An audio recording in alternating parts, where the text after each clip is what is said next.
Now, tens of thousands of KZN pupils are going hungry. The school feeding program has not delivered meals since classes resumed for the term.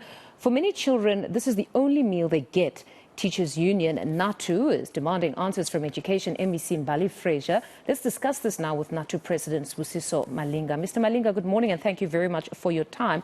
I must say those reports that school children are learning on empty stomachs is extremely disturbing. But what do you know about this disruption of the school nutrition program?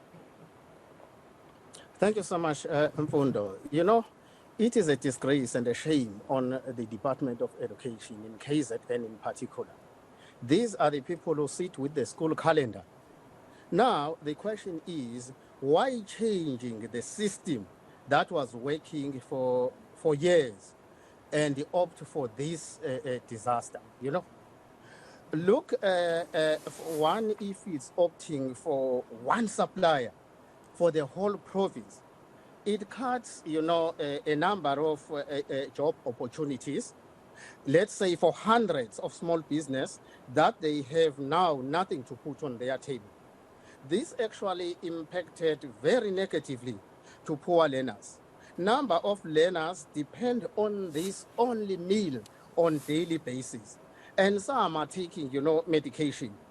How one could take, you know, a medication on empty stomach? We must expect defaults. Two, we heard that the department claims that 90% of schools have received, you know, a food, of which we as Natu, we say that is a blue line. We are on the ground. We know exactly what is happening. Those who received, I can confirm, it is insufficient.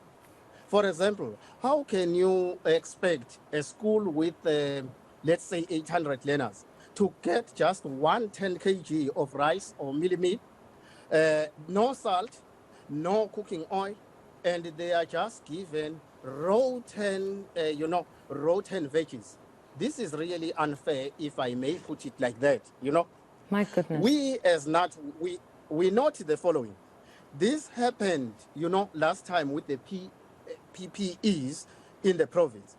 This also happened when they tried to come up with sanitary towels for our young learners. Now it is happening with nutrition.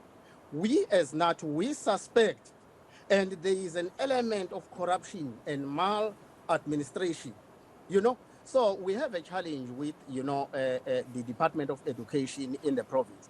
And we haven't actually involved in this. You know, you cannot allow a situation where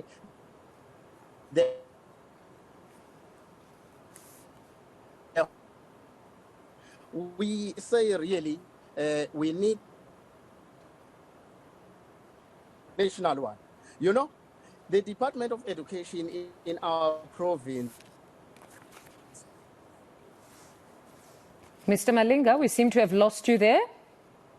Is having a serious problem because as we speak, yes, can you hear me now? Mr. Malinga, it seems we're having a bit of a challenge with the network, but just perhaps to squeeze in one last question.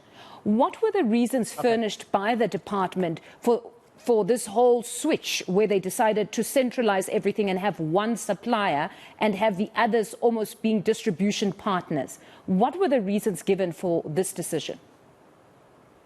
Yeah, the reasons that we heard, they say they have identified one because they are taking into consideration that the food prices somehow goes up in the middle of the contract that has been signed. And they get these number of suppliers suffocating. But that is not acceptable because it cuts jobs for a number of people and it gives one person, you know. But we believe that economy should be shared. But even then, we have a challenge because the department has failed to meet the obligation to feed these poor learners. And this is happening because, you know, officials, learners are not in our public schools. So they are not directly affected. And the worst part, the department and the government, they are misleading the people of KZN by saying they have supplied almost 90 schools. We are prepared to give them the names of schools that haven't received. And at the same time, we request them to give us those schools that constitute that 90%, I think they are playing very cheap politics here with poor learners of our province. No, it's honestly very disturbing. Mr. Malinga, thank you very much for your time. That was Natu President Sibusiso Malinga.